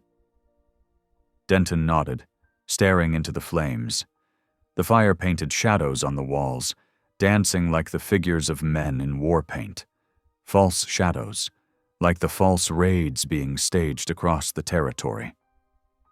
Someone wanted war, wanted hatred to spread like wildfire across the land. And caught in the middle were innocent families, both white and Paiute, who only wished to live in peace. The fire popped and sparked, sending embers floating upward. Outside, an owl called in the darkness, its cry carrying across the snow-covered valley. Inside the cabin, 4 people slept and waited, while one man kept watch, his thoughts as dark as the night beyond their walls. Morning sunlight streamed through the cabin windows, casting golden paths across the wooden floor. Outside, icicles dripped steadily from the eaves as patches of snow began melting in the warmth. The air held that special sweetness that comes after a storm, clean and full of promise. Lydia stood at the wood stove, humming softly as she mixed cornmeal batter in a large bowl. The familiar motions brought comfort, sifting, stirring, adding just enough buttermilk to make the mixture perfect. Near her feet, Willow sat cross-legged on a braided rug, carefully weaving long strands of dried grass between her small fingers. "Miss Lydia," the girl said softly, "look." She held up her creation, a simple but beautifully woven bracelet. Lydia set down her bowl and knelt beside Willow, admiring the careful work. "It's lovely, sweetheart. Did your mother teach you to weave like this?" Willow nodded, a shadow crossing her face at the mention of her mother. But then she brightened, reaching for Lydia's wrist. "For you," she said, tying the bracelet with careful fingers. At the sycamore, rough-hewn table, Denton sat with Tene, showing the boy how to whittle simple shapes from pine wood. Shavings curled around their boots as Denton guided Tene's hands, teaching him to always cut away from himself. "Steady now," Denton murmured. "Let the knife do the work, that's it." Under their patient efforts, a small horse began taking shape. Tene's face showed intense concentration as he worked, his tongue caught between his teeth. When he successfully carved a smooth curve for the horse's neck, his eyes lit up with pride. "Well done," Denton praised, his own weathered hands moving surely as he demonstrated the next cut. "Now for the legs. See how the grain runs here?" The morning light strengthened as Lydia poured her batter into the hot cast-iron skillet. The familiar sizzle filled the cabin, along with the rich scent of cornbread baking. She added a pat of precious butter to melt across the top, watching it seep into the golden surface. Willow drifted over to the stove, drawn by the lovely smell. "Hungry," she announced, making Lydia smile. "Soon, little one. Why don't you help me set the table?" Together they laid out tin plates and cups, Willow carefully counting out 4 spoons. She was learning numbers quickly, eager to help with household tasks. When she accidentally dropped a cup, making it clatter across the floor, she froze in fear. But Lydia just smiled and picked it up. "No harm done," she assured the child. "See? Not even a dent." The tension left Willow's shoulders, and she continued her task with renewed confidence. These small moments of gentleness were healing something in the girl, day by day. When the cornbread was done, its crust perfectly browned, Lydia set it on the table. Steam rose invitingly as she cut thick wedges. They gathered around this unlikely family, and Denton said a simple grace before they ate. The first bite brought unexpected laughter from Tine. "Hot," he exclaimed, fanning his mouth. Patience, Denton chuckled. Good things are worth waiting for. Lydia caught his eye across the table, and something warm passed between them that had nothing to do with fresh cornbread. She ducked her head, feeling color rise in her cheeks. They lingered over breakfast, sharing the simple pleasure of good food and easy company. Willow showed everyone her growing collection of grass-weaving projects. Tene proudly displayed his wooden horse, rough but recognizable. Even Denton seemed more relaxed than usual, his usual watchfulness softened by the morning's peace. After the dishes were washed and dried, Denton touched Lydia's elbow gently. Would you walk with me? There's something I'd like to show you. She hesitated, glancing at the children, but Denton assured her. Just up to the ridge.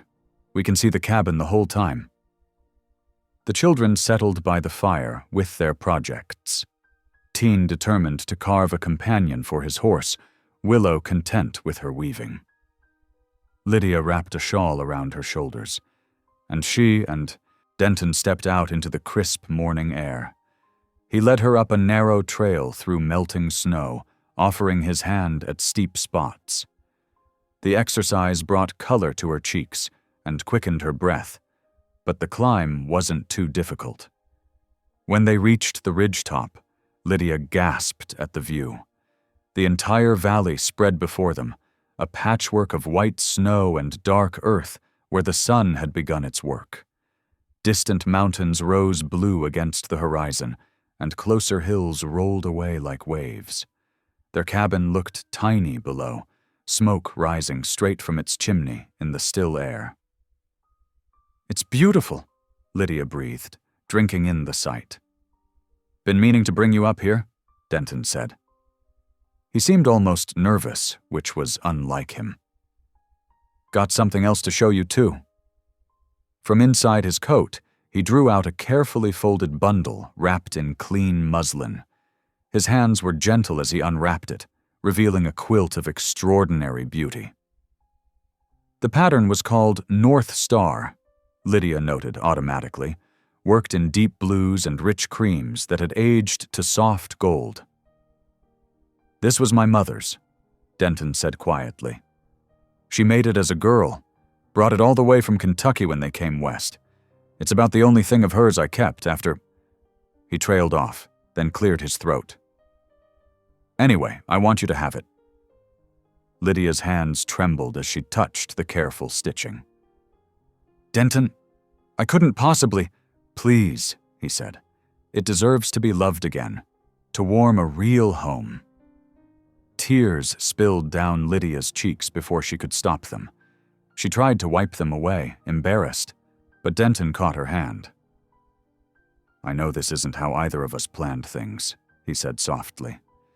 Meeting in that courthouse, being forced together by that fool judge.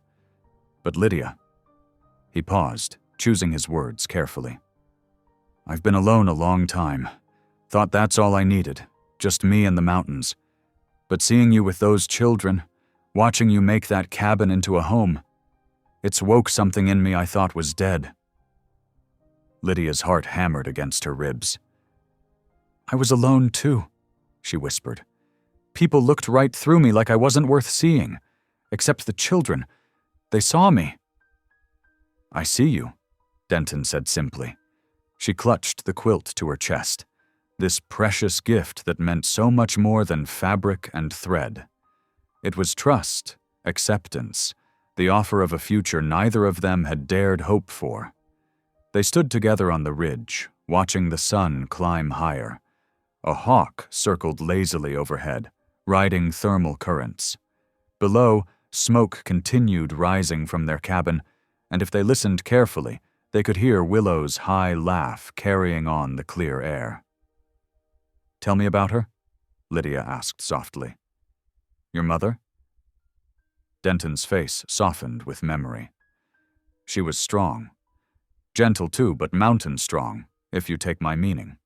Could shoot straight as any man, but preferred growing things. Had herbs for every ailment. Taught me which plants heal and which harm. Touched the quilt's worn binding. She sang while she sewed this. I remember watching her fingers fly, listening to old hymns and ballads. Lydia could picture it, a younger Denton, watching his mother work by lamplight. The image tugged at her heart. "Thank you," she said, "for sharing this with me."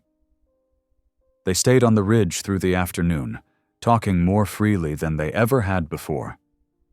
Denton spoke of his years alone in the mountains, the peace he'd found there, but also the creeping loneliness. Lydia shared stories of her own solitary life, the cruel words she'd learned to ignore, the joy she'd found in caring for others who needed her. As the sun began its westward slide, they made their way back down the trail. Denton kept hold of her hand, steadying her on the slippery patches. The touch felt natural now. Welcome. When the cabin came into view, they saw two small figures in the doorway. Tin and Willow waved eagerly, and Willow came running to meet them, her dark braids flying. "Miss Lydia! Mr. Denton, look what we made!" She thrust out her hands, showing a tiny wooden horse now wearing a woven grass bridle. Tine followed more slowly, proud but trying not to show it. "We did it together," he explained. "Willow said every horse needs a bridle." Lydia smiled at their cooperation. These children who had lost so much, but still found ways to create beauty. She adjusted her hold on the precious quilt, thinking how it would look spread across her bed, warming their home with memories and new beginnings. As dusk approached, they all went inside together. The cabin glowed with warmth and lamplight, steam rising from the kettle Ten had thoughtfully put on to boil. Willow immediately began showing Lydia how she'd arranged her grass weaving projects on a shelf, while Tene carefully placed his wooden horse family on the mantel. Denton built up the fire, his movements sure and comfortable in this space that had once held only his solitude. Now it echoed with children's voices, hummed with Lydia's quiet energy, filled with the promise of tomorrow's joys and shared burdens. The quilt found its place on Lydia's bed, its careful stitches holding stories of the past while promising comfort for future nights. Like their unlikely family, it was both fragile and strong, made more beautiful by the love worked into every piece. The afternoon sun filtered through bare branches, casting dappled shadows on the fresh snow. Lydia hummed softly as she gathered the week's washing into a large wicker basket. The morning had passed peacefully, Denton checking his trap lines while she taught the children their letters. Now, with the day warming enough to make the task bearable, it was time to tackle the laundry. "Tene, would you help carry this smaller basket?" Lydia asked, setting aside a bundle of clothes. The boy nodded, always eager to be useful. Willow trailed after them, clutching a bar of yellow soap wrapped in brown paper. The creek gurgled softly, beneath a thin crust of ice near its banks, though the center still ran free and clear. Lydia had discovered this sheltered spot shortly after moving to the cabin, a gentle bend where the water pooled deep enough for washing, protected from the wind by a stand of mountain laurel. "Remember to stay back from the edge," Lydia cautioned as she set down her basket. She spread a worn quilt on a relatively dry patch of ground, creating a clean space to sort the laundry. The children helped her separate whites from colors, just as she'd taught them. Willow unwrapped the soap carefully, treating it like a treasure. "May I help scrub?" she asked in her soft voice. "Of course, sweetheart." Lydia smiled, touched by the girl's eagerness to participate in even the most mundane tasks. "But keep your sleeves rolled up. We don't want you catching a chill." They worked steadily, Lydia demonstrating how to wet the clothes, apply soap, and scrub against the washboard she'd propped against a rock. Tene kept watch while pretending to play with sticks nearby, his keen eyes scanning the tree line regularly. The habit hurt Lydia's heart. No child should have to be so vigilant, but she understood its necessity. The splash of garments hitting water and the rhythmic scrubbing created a peaceful melody. Lydia taught Willow a simple washing song her own mother had sung, their voices carrying softly on the crisp air. Even Tene hummed along after a while, though he tried to hide it. The first sign of trouble was a distant crack of branches. Tene froze, head cocked like a deer sensing danger. "Someone's coming," he whispered, already moving to stand between his sister and the sound. Lydia's heart began to pound. She could hear it now, too. Multiple heavy footsteps approaching through the underbrush, the jingle of metal equipment. Before she could gather the children to run, 4 army soldiers emerged from the trees, rifles ready. "Don't move," the lead soldier commanded, his weather-beaten face hard beneath his cavalry hat. "You're under arrest for harboring stolen Indian miners." "No!" Lydia threw herself in front of the children, arms spread wide. "Please, they're not stolen. They're orphaned. They needed help." "Step aside, ma'am." Another soldier moved forward, reaching for Tene. "These children are wards of the government now." Tene dodged the grab, shoving Willow behind him.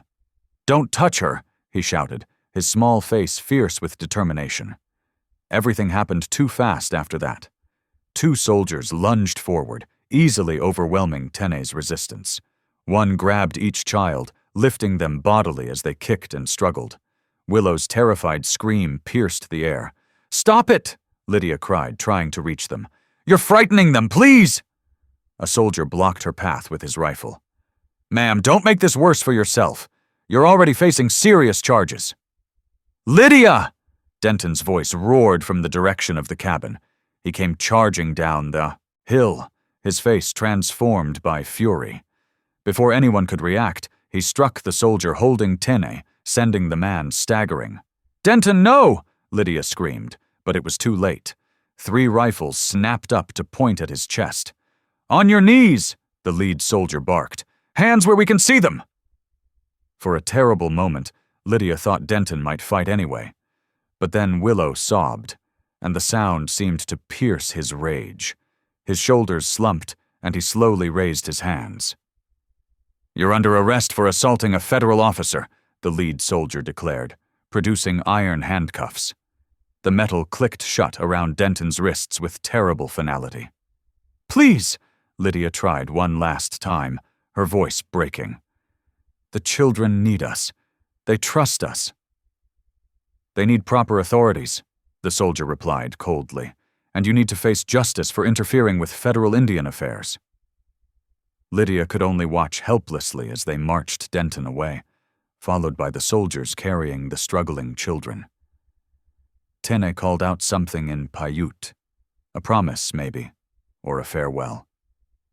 Willow just wept, her small hands reaching backward toward Lydia until they disappeared into the trees. The wet laundry lay forgotten by the creek, some pieces floating away on the current like her shattered dreams of family.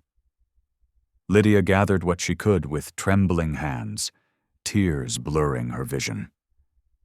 She had to get to town, had to find some way to fix this terrible nightmare. The 3-hour walk to Pine Lantern passed in a fog of grief and fear. By the time Lydia reached the jail, twilight was settling over the town like a shroud. Lanterns flickered to life in shop windows, their warm glow a mockery of the cold despair in her heart. She found Denton in a cell at the back of the jail, his powerful frame looking wrong behind iron bars. His knuckles were white where he gripped the cell door, but his voice was gentle when he saw her. "Lydia, you shouldn't be out in this cold." "The children?" It was all she could manage to say. "Army's holding them at the post until they can arrange transport to the reservation school." His jaw clenched. "I'm sorry, Lydia. I failed them. Failed you." "No." She pressed her hand against the bars, aching to touch him. "You tried to protect them, like you've always protected us." "Fat lot of good it did." Bitterness crept into his voice. Now they're alone again, and you're facing charges because of me. Because I chose to help those children, Lydia corrected firmly, though tears streaked her cheeks. And I'd do it again. A guard appeared at the end of the corridor. Ma'am, visiting hours are over. You'll need to leave. Lydia lingered, unwilling to leave Denton alone in this cold place. He gave her a gentle smile that didn't reach his eyes. Go on now. Get somewhere warm. We'll figure this out somehow. She stepped back reluctantly, wrapping her shawl tighter against the deepening chill. Through the jail's front window, she could see the first stars appearing in the darkening sky. Somewhere out there, 2 frightened children were being held by strangers. Somewhere out there, all their dreams of family lay scattered like leaves in a storm. Lydia stood in the twilight, tears freezing on her cheeks, and let herself sob for everything they'd lost.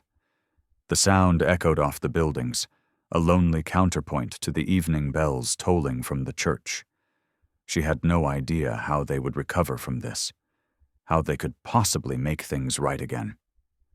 Behind her, through layers of wood and iron, she could hear the rhythm of Denton's boots as he paced his cell like a caged mountain lion.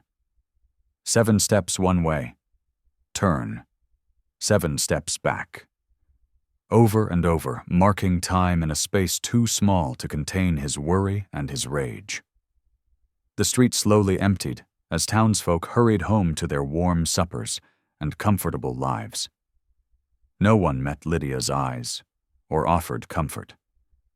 She was alone again, as she'd been before Denton and the children had filled her world with hope and purpose. But this loneliness was worse than before, because now she knew exactly what she'd lost. Dawn crept over Pine Lantern, painting the frost-covered buildings in shades of pink and gold. Lydia walked purposefully toward the jail, her boots crunching on the frozen ground. She had barely slept, spending most of the night in prayer and planning. The morning guard recognized her, wordlessly unlocking the heavy door. Inside, the jail smelled of wood smoke from the potbelly stove and yesterday's coffee. Denton sat on his narrow cot, already awake, his broad shoulders hunched against the chill. You look terrible, Lydia said softly, taking in the dark circles under his eyes. Reckon I've had better nights. He stood and came to the bars, his voice rough with exhaustion. Listen, Lydia, I need to tell you something. I'm sorry. Sorry I lost my temper and made everything worse. If I hadn't struck that soldier... Stop! Lydia pressed her fingers against the cold iron, wishing she could touch his face. What's done is done. Now we need to fight smart, not just hard. Denton's eyebrows rose slightly. We? Yes, we. She straightened her spine, channeling determination into her voice. Those children need us, and I aim to help them, with or without your approval. A ghost of a smile touched Denton's lips. Never thought I'd see the day when quiet Lydia Bell turned into such a force to reckon with. I learned from watching you. She managed a small smile in return. Now I have an idea, but I need you to trust me. Always. The word came without hesitation. Lydia outlined her plan quickly, aware of the guard's occasional glances. Preacher Amos knows everyone in these parts, and everyone trusts him. If anyone can help us prove those raids weren't done by the Paiute, it's him. Denton nodded slowly. He's fair-minded, and he reads treaties better than most lawyers. But Lydia... His voice dropped lower. Be careful. Whoever's behind those raids, they won't take kindly to being exposed. I know. She squared her shoulders. But I won't let fear stop me from doing what's right. You taught me that too. The guard cleared his throat. Time's up, ma'am. Go with God, Denton murmured as she turned to leave. And you. Lydia paused at the door. Stay strong.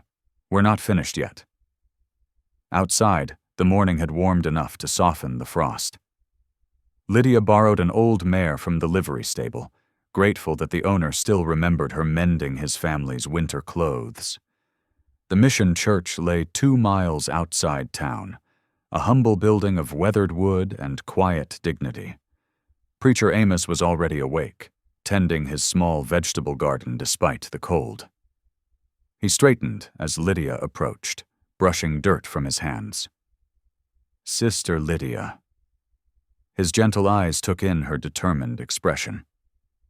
"I heard about yesterday's troubles. Come inside where it's warm." The church's interior smelled of pine boards and lamp oil. Lydia settled into a pew while Preacher Amos stoked the small stove. "Now then." He sat beside her, folding his worn hands. "Tell me everything." Lydia did, starting with finding the children and ending with yesterday's arrest. The preacher listened without interruption, only the occasional tightening around his eyes betraying his thoughts. "These raids trouble me," he said when she finished. "The pattern is wrong. Paiute families don't attack during winter preparations. It goes against their ways, and they certainly don't leave children behind. That's what Denton said too." Lydia leaned forward earnestly. "Preacher, is there anyone who might help us prove the truth?" Amos was quiet for a long moment, then nodded slowly. "There might be. Tachi Blackbird. He's a Paiute scout who works with both sides. Man of deep honor, knows every trail and tribal movement for 50 miles. If anyone can help unravel this mess, it's him." "Where can I find him?" "Usually camps near Eagle Creek this time of year." Amos studied her face. "It's not an easy ride, sister." "I'm stronger than I look." Lydia stood, smoothing her skirts. "Will you help me reach him?" The preacher smiled. "I'll do better than that. I'll write you a letter of introduction. Tachi respects the written word." An hour later, Lydia approached Eagle Creek, following Amos's careful directions.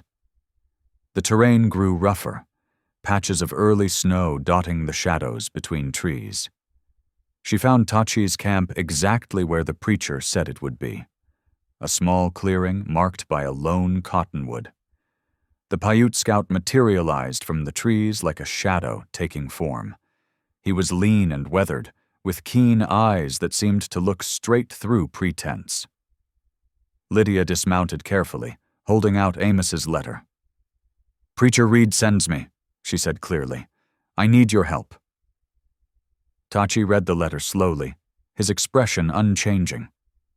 When he finished, he studied Lydia for a long moment before speaking. "The children you seek. They are soaring, Eagle's youngest ones." Lydia's heart leaped. "You know their family?" "Knew them. They disappeared after raid 2 moons ago." His eyes narrowed slightly. But something was wrong about that raid. Tracks were clumsy. Timing made no sense. "Do you think—" Lydia hardly dared to hope. "Could their parents still be alive?" "Perhaps." Tachi gestured for her to sit by his small fire. "Tell me everything you saw when you found the children." Lydia described every detail she could remember. The children's hiding place, their few possessions, the stories they'd told in broken English. Tachi listened intently, occasionally asking precise questions about directions or timing.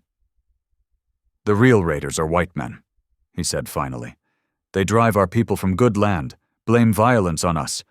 I have seen their tracks, but could not prove enough for white law." "Will you help me find proof now?" Lydia asked. "For the children's sake?" Tachi considered her request, adding a small branch to his fire. "You risk much, coming alone to seek truth." "They're worth the risk," Lydia's voice was firm. "Every child is worth the risk." Something in her tone must have convinced him. Tachi nodded once, decisively. "We will follow the signs. But first you must pray to your God for guidance. I will pray to the Creator. Then we ride." They spent several minutes in silence, Lydia's whispered prayers mixing with the soft sound of wind in the cottonwood branches. Then Tachi efficiently broke camp, mounting his paint horse with fluid grace. They rode through the deepening afternoon, following trails Lydia would never have noticed. Tachi pointed out subtle signs: broken twigs, disturbed stones, a scrap of cloth caught on a thorny bush. He explained how the signs told a story of men trying too hard to make tracks look Indian. "Real Paiute warriors leave no such marks," he said with quiet disdain. "These men are clumsy as buffalo in spring mud." Light snow began to fall as the sun westered, making the air crisp and sharp. Lydia prayed aloud as they traveled, her voice carrying on the wind. "Lord, guide us to the truth. Protect those children. Give us wisdom to bring justice without more bloodshed." Tachi didn't comment on her prayers, but his occasional glances held something like approval. As dusk approached, he suddenly raised his hand for silence. They had been following a narrow ravine that wound between steep hillsides. There. He pointed to a distant fold in the land where thin smoke rose against the darkening sky. "Someone makes camp who does not wish to be seen." Lydia's heart began to pound. "The raiders? We will know soon." Tachi's expression was grim. "But first we must be very careful. These men are dangerous. They will not welcome truth-seekers." They drew their horses to a stop in a small copse of pines. The smoke curled upward like a beckoning finger, while the first stars began to appear in the eastern sky. Lydia felt fear and hope warring in her chest as she watched that distant signal. "What do we do now?" she whispered. Tachi's eyes never left the smoke. "Now, we wait, and we plan. Tomorrow will bring either answers or more questions." The snow continued to fall softly around them as darkness gathered. Lydia pulled her shawl tighter, watching that thin line of smoke until it disappeared into the night sky. Somewhere down in that ravine lay answers they desperately needed, answers that might save not just 2 children, but bring justice to an entire people. She thought of Denton in his cell, of Ten and Willow torn from their new home, of all the threads of love and family that had been so violently broken. But here, watching that smoke with a trusted ally beside her, Lydia felt the first real stirrings of hope since yesterday's devastation. God had not abandoned them. The truth would find its way into the light. They just had to be brave enough to follow where it led. Dawn painted the eastern sky in pale strokes as Lydia and Tachi crept toward the ravine's edge. Below them, a crude camp nestled against the rock wall. Lydia's heart leaped when she spotted several figures bound near a dying campfire. Native families, including 2 adults, who shared Tena's distinctive features. "Those are the children's parents," Tachi whispered, confirming her hopes. He slipped away to signal Preacher Amos using a small mirror, while Lydia counted 6 armed men lounging around the camp. Within an hour, Denton appeared with several townsmen, their approach careful and quiet. Denton stepped into view, hands raised. "We're here for the captives. No one needs to die today." The bandits tensed, reaching for weapons. One turned his gun toward Tune's father with murderous intent. Denton's revolver cracked once, dropping the man before he could pull his trigger. The other bandits, seeing their advantage lost, slowly laid down their weapons. As morning light flooded the ravine, Teeny and Willow rushed to embrace their parents, keeping one hand each on Lydia's skirts, bridging their 2 worlds. The morning sun warmed the courthouse steps as Preacher Amos stood before the gathered crowd. His weathered hands held up yellowed treaty documents, voice steady and clear. "These papers show the legal rights of our Paiute neighbors," he declared. "They prove no laws were broken in helping these families." Judge Hodge shifted uncomfortably in his seat, his earlier arrogance deflated. He rose slowly, facing Lydia with genuine remorse in his eyes. "Mrs. Crowe, I apologize for my cruel words and hasty judgment," he said. "Your actions showed more wisdom than my own." The army captain nodded gravely, ordering his men to stand down. "The children will remain with their parents," he announced, "and Mr. Crowe is cleared of all charges, given the evidence against the true criminals." Something changed in the townsfolk that day. One by one, they stepped forward with offerings, warm quilts, baskets of food, and gentle words for the Paiute families. Lydia watched, tears in her eyes, as compassion replaced fear in the hearts of her neighbors. Morning sunlight sparkled across fresh snow as Lydia stirred a pot of hearty stew over the cabin's cook fire. The rich aroma of sage and rabbit filled the warm air, while cornbread browned in the iron skillet. Tene and Willow's parents arrived carrying beautifully woven baskets and soft deerskin blankets. "These gifts cannot repay what you have done," their father said softly, "but they carry our hearts with them." Their mother embraced Lydia, whispering thanks in both Paiute and English. "You must visit our winter camp," she insisted. "Show our people the ones who saved our little ones." Later, as twilight settled over the mountain, Denton took Lydia's hand. "I know we married for protection," he said, voice gentle, "but I'm asking you now, stay as my true wife?" Lydia's eyes filled with happy tears. "Yes," she whispered, "with all my heart, yes." That evening, she hummed softly while arranging bright holly sprigs along the cabin's windowsills, preparing for their first Christmas together. Dawn broke over the mountain peaks as delicate snowflakes drifted from pearl-gray clouds. Inside the warm cabin, Lydia stirred from sleep, the familiar crackle of the hearth drawing her to start the day. She moved quietly through the kitchen, mixing biscuit dough and setting coffee to boil, her heart full of gratitude. The door creaked open as Denton shouldered his way inside, arms laden with fresh-cut logs. "Storm's coming," he said softly, stamping snow from his boots. "Thought we'd need extra wood to keep everyone warm today." Lydia smiled, watching him stack the wood carefully. Before she could respond, excited voices carried through the morning air. Tene and Willow bounded through the fresh snow toward the cabin, their parents following close behind with wrapped bundles. "Merry Christmas," Willow called out in careful English, her cheeks pink from the cold.